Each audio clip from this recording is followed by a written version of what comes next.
The Wii U is often viewed as a failure because of its low sales numbers, but that doesn't mean it didn't have any good games. There's a lot of great experiences available on this system, and I don't think the Wii U gets enough respect for all that it accomplished. It might not have gotten very much third-party support, but it has a really impressive lineup of first-party Nintendo games, many of which have gone on to become top sellers on the Nintendo Switch. Yes, many of the Wii U's best games have been ported to Nintendo's new console, but that doesn't devalue the Wii U. If anything, it proves its worth. If you can't tell already, I'm a big fan of the Wii U, so I thought it would be fun to put together my picks for the top 25 Wii U games. As always, these are just my personal opinions, and I'm sure my list will be different than yours would be. And before we get into the list, I want to go over some quick honorable mentions. Bayonetta 2, The Wonderful 101, and Tokyo Mirage Sessions are all great games that people love, but they just aren't for me.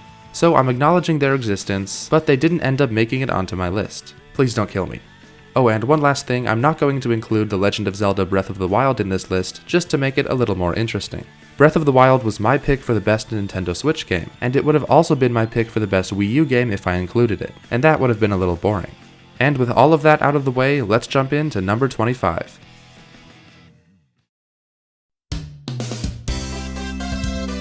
Wii Sports Club is a bit of a disappointment for being the next game in the series following Wii Sports Resort, but there's still a lot to enjoy here.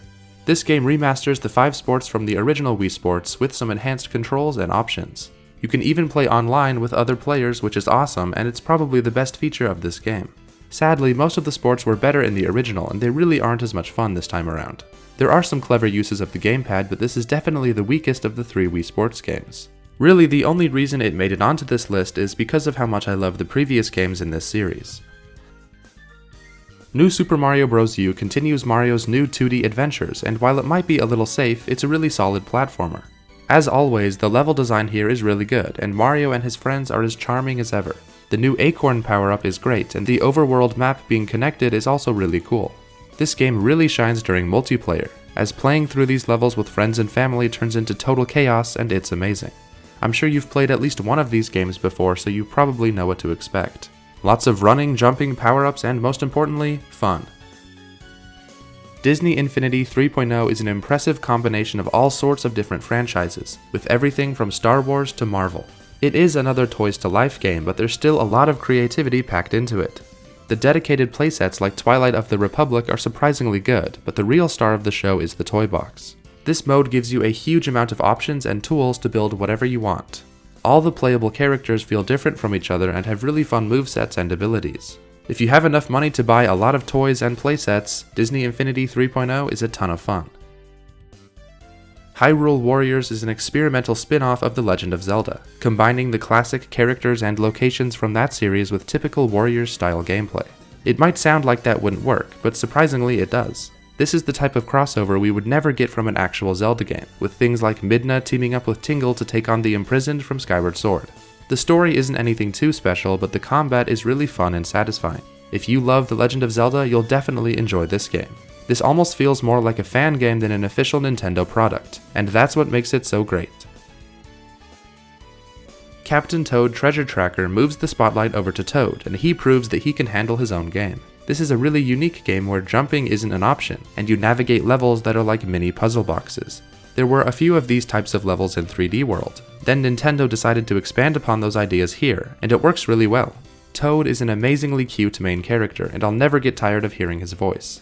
This game is bursting with creativity and great level design, and it makes great use of the gamepad and stylus. I love when Nintendo tries out new ideas, and this is an example of why. Shovel Knight is like a classic 2D action platformer from the NES days, and it's glorious. Shovel Knight's moveset is fun and precise, and the level design progresses beautifully from level to level. The pixel art looks great, and there's some fantastic music too. The game also got a ton of free DLC, adding 3 entire extra campaigns, and all of it was still added to the Wii U version. It can be tough at times, but it wouldn't be a true tribute to classic games if it wasn't. This is an example of how great indie games can be. If you're looking for a good retro platforming adventure, Shovel Knight is exactly that. Assassin's Creed 4 Black Flag lets you live out a pirate fantasy full of epic moments and amazing gameplay. Personally, I think this is still the very best of the Assassin's Creed series, and it still holds up today. Exploring the massive open world of the ancient Caribbean and sailing the seas on your ship is so exciting and fun. The naval combat is high spectacle and satisfying, and so is the sword fighting. The story is pretty good, although it isn't anything mind-blowing. However, it does feel more down-to-earth and grounded than some of the other Assassin's Creed games. On a system full of great open-world games, this is still one of the best available. Need for Speed Most Wanted U delivers high-speed racing and explosive action, with a huge open world to explore. Fairhaven is a great location to drive around in with its varying landscapes and day and night cycle. I especially love how there are cops in the open world, as that makes everything a lot more interesting and intense. As the title suggests, your goal is to become the most wanted racer in the city, and to do that you'll have to take down all the racers above you on the most wanted list. There's some great uses of the gamepad, like being able to turn traffic on and off, changing cars, and looking at the map. Overall, it's a really great racing game. Terraria is one of the best sandbox games ever made, with so much to explore and accomplish. The randomly generated worlds are so much fun to run around in, and there's a lot of weapons and armor to craft out of the materials you gather. The maps have an impressive amount of verticality and scale, both high in the sky as well as in the ground below you. I've spent so many hours customizing my experience and building massive structures. The expansive combat system and sense of adventure is what sets it apart from others in the sandbox genre. This game is fantastic, and once you get hooked, it's difficult to put down. Batman Arkham City is often considered one of the greatest games of all time, and for good reason. The revolutionary combat system from Arkham Asylum returns here, and it's better than ever. Using Batman's huge arsenal of gadgets to beat up thugs on the streets and glide around the city is just amazing. What's even more fun is sneaking around huge rooms full of enemies and stealthily taking them down one by one, creating a whole lot of fear for everyone unfortunate enough to be in your way. The story is really great, and the voice actors do an amazing job playing the characters. If you're a fan of Batman, this is one game you can't miss. LEGO City Undercover is one of the best LEGO games ever made, and a big part of the reason why is because it's a totally original story. LEGO games are usually based on some movie franchise, but not this time around. Chase McCain is such a great character, and this game has some of the funniest writing I've ever seen. It's often described as an E-rated version of Grand Theft Auto, and that's not far from the truth. LEGO City is such a great location to explore, and of course there's a ton of collectibles to find. This game is an absolute blast from start to finish, and if this is what LEGO is capable of making on their own, they need to do it way more often. What can I say about Minecraft that hasn't already been said? It's the highest selling video game of all time, and one of the most important landmarks in all of gaming. In this block-shaped world, you can do anything you want. The amount of freedom the player has is really impressive. The only limit to what you can do is your imagination. Creative mode lets you create whatever you want, and survival mode gives you limited resources with the simple task of survival. This was actually the first time Minecraft was available on a Nintendo platform, and it even comes with lots of Mario-themed stuff. There's a reason this game has stayed popular for so long. The replayability is basically infinite. Xenoblade Chronicles X is the game that finally proved me wrong. I thought I was never going to be able to enjoy a JRPG like this one, but to my surprise, I actually really like this game. I'm still not a big fan of the combat, and the story can get a little weird at times, but the exploration and world building are more than enough to make up for that. Planet Mira is one of the most impressive open worlds I've ever seen. The sense of scale is astounding, and it constantly blew me away. The amount of content is also massive. It feels like there's endless things to do. If this is what I've been missing out on, then I really need to play the other Xenoblade games. Super Mario Maker is basically Nintendo's version of Minecraft, with a whole lot of Mario thrown in. The player finally has all the tools to make any 2D Mario level they can imagine, and that results in some really great levels as well as some not so great levels. Turns out level design is probably best left to the professionals, but that doesn't stop Mario Maker from being a ton of fun. Playing through the near limitless amount of user-created levels is always entertaining, and this game makes perfect use of the gamepad. Using the stylus to place blocks and enemies feels so natural, and it's one of the best uses of the Wii U's controller. There's also some awesome amiibo costumes that didn't come back in the sequel, even though they really should have.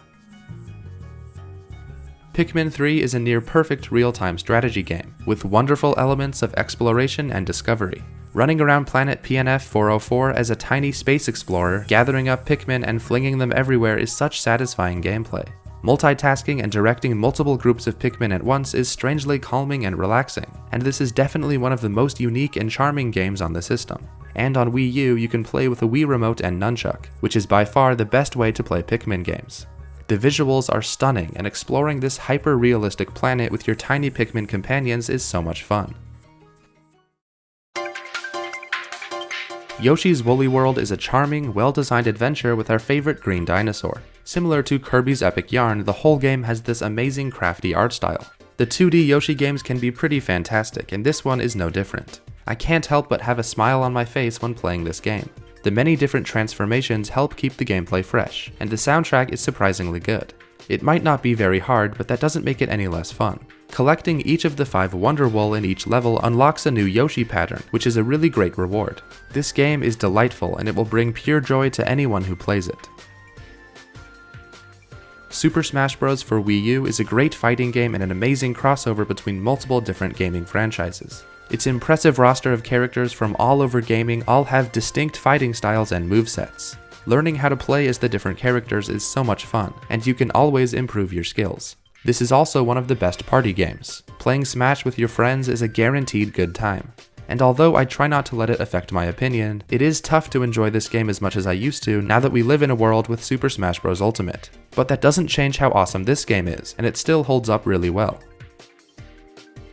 The Legend of Zelda Twilight Princess HD is an HD remaster of one of the best Zelda games. Twilight Princess is very similar to Ocarina of Time, and that's not a bad thing. This is a much darker version of Hyrule, with a more realistic looking art style. Twilight Princess is home to some of the best dungeons in the entire series, as well as an incredible story. The only reason it isn't any higher on this list is because I don't think it benefited that much from its HD upgrade. Or maybe the visual style just didn't age that well. It still looks great though, and this is one of Link's greatest adventures in its best available form. Rayman Legends is one of the best 2D platformers ever made. The gameplay mechanics and new ideas in each level are extremely impressive and very well implemented. Rayman's moveset is beautifully simple, it's easy to learn and fun to master. The visual variety in each of the worlds is incredible, and the combat is fast and snappy. One of my favorite parts of this game are the music-themed levels where you jump and attack to the rhythm of the song playing. It's some of the most creative and fun level design I've ever played. The difficulty is also near perfect, gradually getting more demanding as the game progresses. This is a wild, inventive, and fantastic experience that you don't want to skip. Super Mario 3D World is like a combination of Mario's 2D and 3D games, and it works perfectly. The levels are crafted with an insane amount of detail and polish, and the gameplay is as smooth as butter. You have the option of playing as 4 different characters: Mario, Luigi, Peach, and Toad. Each controls very differently, and they change up the feel of the game a lot. As always, the music is fantastic and the visuals are clean and simple. Multiplayer is also a blast and makes playing through levels much more fun. New ideas are constantly introduced and expanded upon, and it can get pretty difficult near the end, which is a nice challenge. Mario continues to prove just how amazing he is. The Legend of Zelda The Wind Waker HD takes one of the greatest Zelda games and somehow makes it even better. The new coat of paint makes the already beautiful visuals look even more impressive, and this is still one of my favorite Zelda art styles. Sailing the open seas with the King of Red Lions will fill you with a sense of adventure that few games can. The combat is simple and satisfying, and the story is one of the most personal and heartwarming. This game would be even higher on the list if it was original, but since it technically is a game from 2003, I have to knock it down a bit. But that doesn't change the fact that this is an absolutely terrific game that deserves to be played by everyone. Donkey Kong Country Tropical Freeze is a masterpiece of 2D platforming design, with the perfect level of challenge and stunning visuals. There isn't a bad level in this entire game. Each one is so creative and inventive that sometimes it's hard to keep up. Donkey Kong's movement is heavy and precise, which may lead to a lot of deaths, but once you get the hang of it, it's extremely rewarding. And the music is some of the best in any video game ever. Seriously, this soundtrack is one of my favorites of all time. The obstacles are all a natural part of the world. You won't find any floating blocks here. If you've never played this game before, you're really missing out on one of the best Nintendo games in recent years. Mario Kart 8 takes the Mario Kart franchise to new heights with its fun and frantic gameplay and incredible visuals. For a game made in 2014, it still looks better than most games do today. Bringing back the land, air, and sea mechanics from Mario Kart 7, there's also zero gravity added, and it makes the track design even more amazing. The typical Mario Kart gameplay we all know and love has basically been perfected this time around, with the perfect balance of chaos and skill. The jazzy soundtrack is upbeat and lively and gives the game a super energetic vibe that screams Mario Kart. You probably already know how great this game is, and I think it's the best kart racing game ever made. Nintendo Land is one of the best party games of all time because of its genius use of the gamepad and its overwhelming amount of charm. There are tons of great minigames and modes based off all sorts of different Nintendo franchises. Just to name a few, there's a fantastic third-person shooter based off of Metroid, a frantic Mario chase game that is so much fun, an awesome Zelda sword-swinging adventure, and so much more. Still to this day, the most fun I've ever had playing multiplayer is with Nintendo Land. And this game was also one of the first times I started to think about Nintendo as a brand and publisher, and it introduced me to a lot of their different franchises. All the minigames included make perfect use of the gamepad, which very few games on this system were able to do. I'm a huge fan of Nintendo Land, and I think it deserves a lot more recognition, and it would have been at the top of my list if it wasn't for one other game.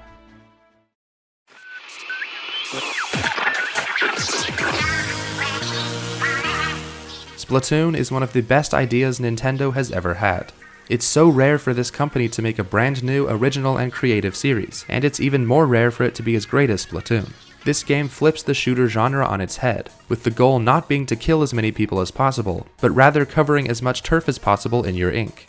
You play as your own Inkling, which can change between a kid and a squid with a single button.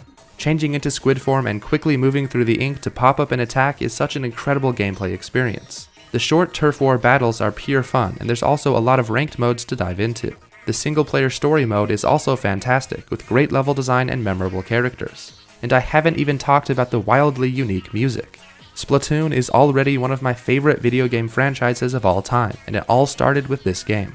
And that's why Splatoon is my pick for the best game on the Wii U.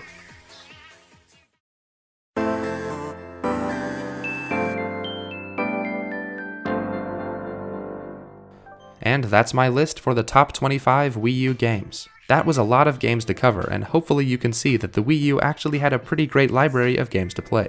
Hopefully I didn't offend too many of you with my rankings, and if I did, be sure to yell at me in the comments. The Wii U is one of my personal favorite consoles, so making this video was really fun.